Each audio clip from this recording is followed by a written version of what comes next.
Your past experiences will dictate your future opportunities. My name is Carmen. And I'm Darius. And welcome to the Wealth Nation channel, where financial freedom isn't just a dream, it's a reality.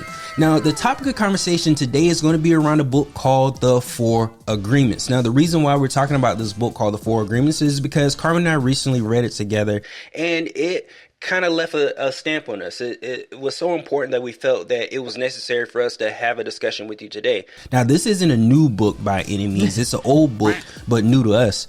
And how we came to actually reading this book, it was actually referred to me by a total stranger.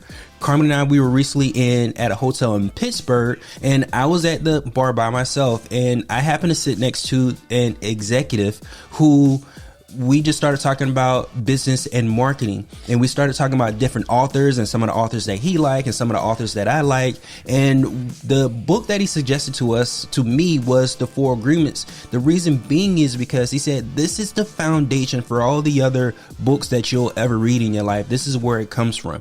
So I took that information and I took it to Carmen, and we actually went over the book together. Mm-hmm. So the video today is actually what we learned, the experience that we had, and we just want to share with you the foundation of how we think this 4 Agreements book can be something that you can consider as to why or why not things are working for you financially. Yeah. Now, the 4 Agreements, I would say, is more of a spiritual book, but because Darius and I are always thinking about money and our channel is all about money, we always put a financial slant to things. And so what we recognize with this book, it's literally just the 4 agreements, and breaking them down is how can we apply these 4 agreements to our financial opportunities. And so what I want to do really quickly is just talk about our conditioning, which is something that I opened up with before, is thinking about what did you learn in the past as it relates to money, and how has that affected how you transact money today as an adult? Or the future decisions you make as it relates to money. Absolutely, because what we consider conditioning is something that we don't necessarily know that is a part of our lives, because sometimes that lives in the subconscious realm and we're not thinking about it consciously. So you may be making decisions about money subconsciously, or you may be thinking that you're making decisions about money consciously, but it's subconscious, because whatever mommy and daddy or your grandmother or your grandfather told you about money, that's still living very deeply within your financial makeup, and you have to deal with that in order to move forward. And I can speak to that personally, because it wasn't even until just last year where I was able to realize that I've had this subconscious conditioning that has been holding me back financially. And if it's been holding me back, then I know it's been holding Darius back, because we're a team in this process. You were not to say so quick.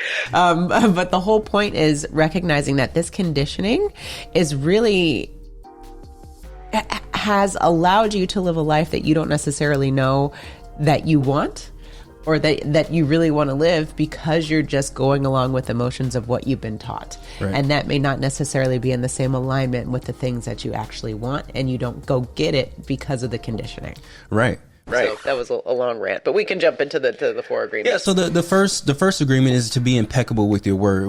What I got from this agreement is the fact that whenever we say something, whenever something comes out of our being in words, it is true to us first before we can offer it as an opinion to somebody else. Yep. And it's up to them whether or not they want to agree to make that a truth to them. Yep. But as it comes out of us, it's always true. Mm-hmm. So the decisions that the conversations that we have around us it relates to money is true. So what you can be saying is that I'm not good with money.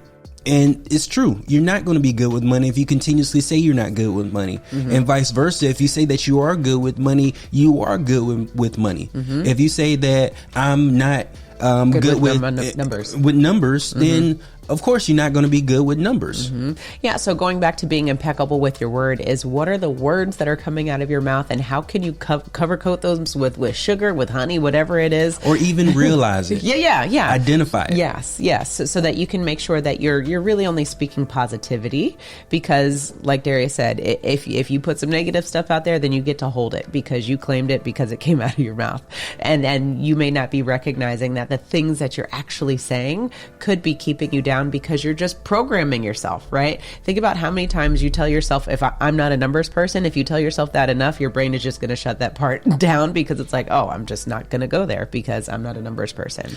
Right. And like Karma said, that opinions that you have of yourself is because you agreed in the past that you weren't good with numbers, because somebody, maybe a math teacher told you that you weren't good with numbers, or maybe a parent said that you're not going to be worth anything. So we have to go back and we have to start identifying some of those previous experiences that we've had, because that's how we make decisions now based on those experiences. And the negative thoughts or conversations, or even positive thoughts or conversations that we have, is based on a previous experience that we need to identify and do something about. Mm-hmm.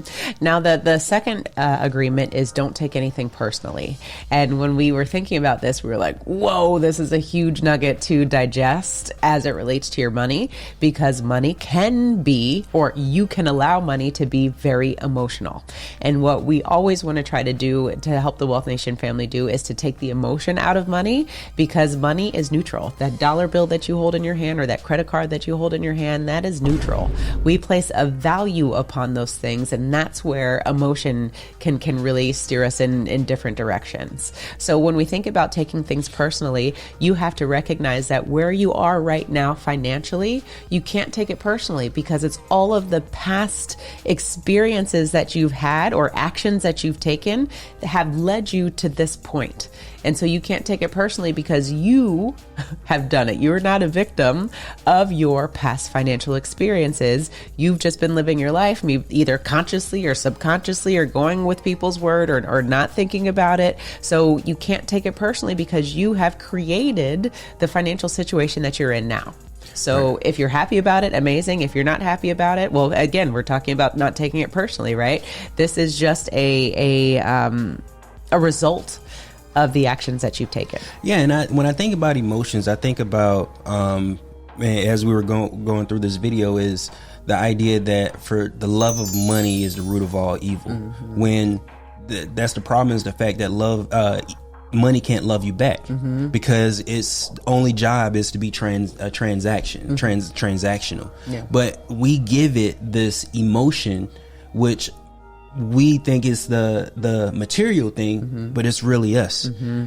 So we can't take anything personally that shouldn't be, because it's an agreement that we make with ourselves, whether or not how we're going to choose to feel about something, whether we're going to feel good or bad about something. We make the decision. Nobody else can make you feel a certain way without you agreeing to that. Nobody else can make you angry and want to fight and be crazy, mm-hmm. without you making the agreement to choose that. Mm-hmm, absolutely. And the whole part of this too with the Wealth Nation channel is we're talking about ownership. We do talk about life insurance. That's the main thing or the theme of our channel, but it's all about taking ownership and understanding your finances in a way that is going to allow you to create financial freedom.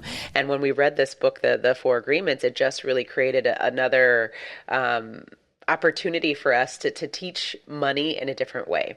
So moving on to agreement number 3 is don't make assumptions. And this is another huge nugget, because how many times have we assumed things in our financial lives and it has probably either helped us or hurt us, probably hurt us because we didn't have all of the information at hand, or we didn't have the clarity. And now we're blaming someone else or a different scenario for why we aren't where we think we should be. Right. And a good example of that is when you go and talk to a financial advisor and he doesn't provide you with the services or results that you need. It's because you didn't go to them knowing what you needed to know. You didn't have the clarity. He can only give you advice or direction on what you tell him. And if you don't give him all the information, of course, he's going to give you information that isn't complete because you don't know it. Mm-hmm. So you can't assume that it's his fault. You have to assume the responsibility for yourself and realize that the reason why things didn't work out is because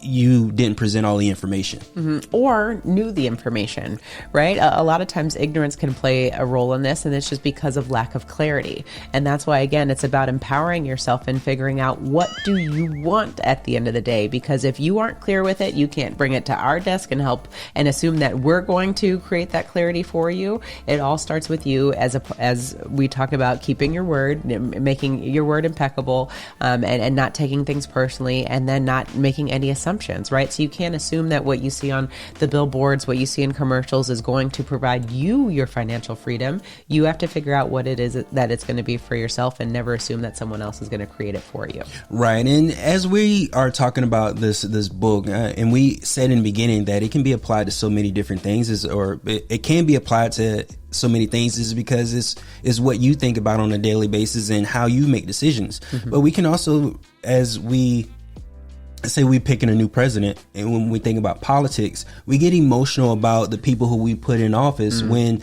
it's all about the decisions that we make around our own personal lives that would allow us to feel a certain way about who's in office. Really, at the end of the day, it doesn't matter who's in office, because you still have to go about your day and pay your bills and go about your day and your life the exact same way, regardless of who's in office.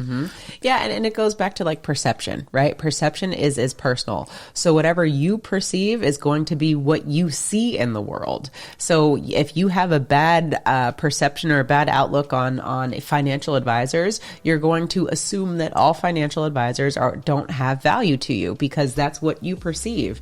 But Darius may perceive something different and have a completely different experience because of what he perceives. So that's why you have to remember that perception is personal, and sometimes you may have to switch that perception and open your heart a little bit and open your mind to understanding that maybe the way you see things isn't really how it works. Yeah, that sounds like a relationship.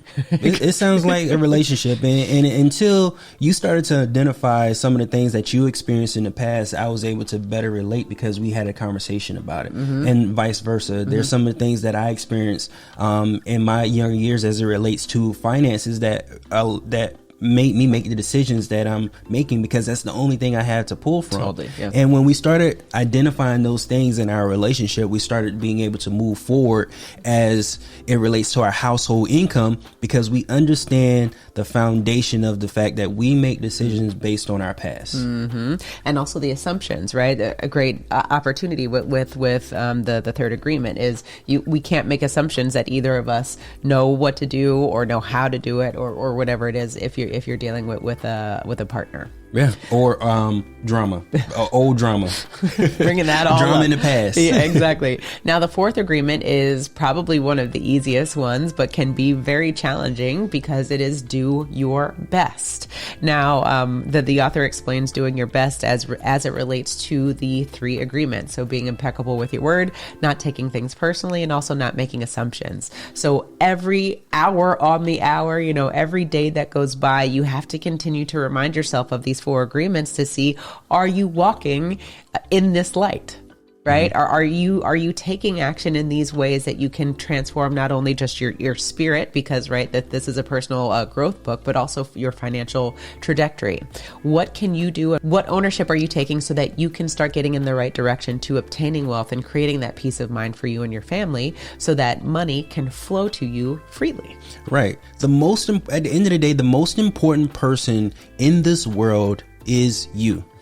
And when you realize that and start moving in that direction, and you start being conscious of the ideas and the way you think, you're able to be better for the people around you. You can't be good for your significant other. You can't be good for your children. You can't be good for your grandchildren until you start being good for yourself first, so that you're able to be good for everybody else. Now, Darius and Carmen, what in the world does this all have to do with what we talk about whole life insurance and finances? And we feel like, a lot of this should be self-explanatory, but what we find is time and time again, our clients and our subscribers continue to fall into financial ruts. And it's because of that conditioning that they were never dealing with. And like I said, I've done this personally. I felt with this. Darius and I have both gone through this, where we feel like we're in a good place, then we get stuck. And it's because of just whatever that is swirling around in our subconscious mind that's keeping us from moving forward. And so we know with something as complicated or as complex as what we talk about, using the cash value in your whole life insurance policy to finance your lifestyle, that can come or that can be perceived as complicated complicated to the person who assumes that it's going to be complicated, right? And it could be a really amazing opportunity for those who are open to it and ready to take on a different opportunity as it relates to their finances. But again, it's going to go back to those perceptions, your assumptions, your words. All of that is going to determine what you do. And it doesn't matter if you're using a whole life insurance policy or you're investing in the market or you're investing in a home. Mm-hmm. Any opportunity that you have to make a financial transaction is going to either propel you in the right direction, or it's going to be trumped because you don't know how to move forward because of the conditioning that you have. Right. Now, for those of you who stay with us, I know a lot of our videos are around financial ideas and tips and managing your money and things of that nature. But aside from that, the foundation comes from how you think. It comes from you and the ideas that you have about yourself. Mm-hmm. So nobody can help you until you help yourself first, so that you can be open to the opinions and ideas of somebody that may sit next to you at a bar in a hotel in Pittsburgh. You have to be open to opportunity. And the only way you can be open to opportunity is if you make yourself aware of opportunity presenting itself to you on a daily basis. How approachable are you? Mm-hmm. How approachable to you of opportunity? Mm-hmm. Well, that's determined by the way you think. Absolutely. Now, Wealth Nation, we have other tips and tricks that we can talk about tangibly on how to obtain more wealth. So if that's what you want to do, then go ahead and click on our next video. Remember to own your own lifestyle, or someone else will.